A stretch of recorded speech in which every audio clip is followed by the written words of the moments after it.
همیشه د پره بخشش او معافي کوي. الله دې وکړي چې د دوی د معافي قبوله منظوره شي. وایي څه بخشش وکړي. الحمدلله.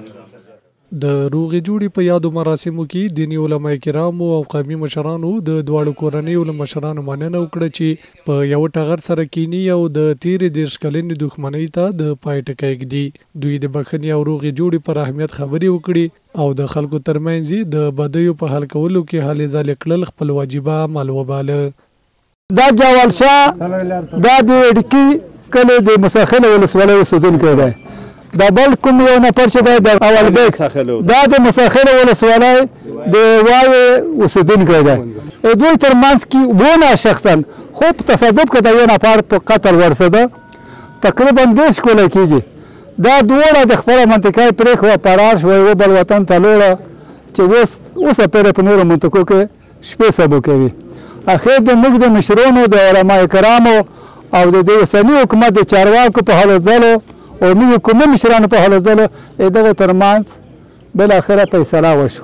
نو قومي مشرانو خو وظیفه او دنده همدغه ده چې باید د شخړو په حل کې هلې ځلې وکړي. که چیرې قومي مشران علما کرامو او دولت سره په اتحاد شي او د داسې ستونزو د حل دپاره هلې ځلې وکړي او په یوه اتفاق دغو ستونزو ته د پای د رسېدو کوشش وکړي ځکه چې دولت هم یو قوت دی او قومي مشرانو سره چې کوم قوت ورسره دی نو د هغوی خبره هر څوک مني. نو دا د دوی نه مو ارزو دا ده هیله مو دا ده چې په دې کې باید نه ستړي کېدونکې هلې ځلې وکړي. دغه دوه کورنۍ چې د مساخیل ولسوالۍ اوسېدونکي دي 10 کاله پخوا ترمنځ یا د دښمنۍ رامنځته شوې وه چې ژوند یې تر ډېره تریخ و.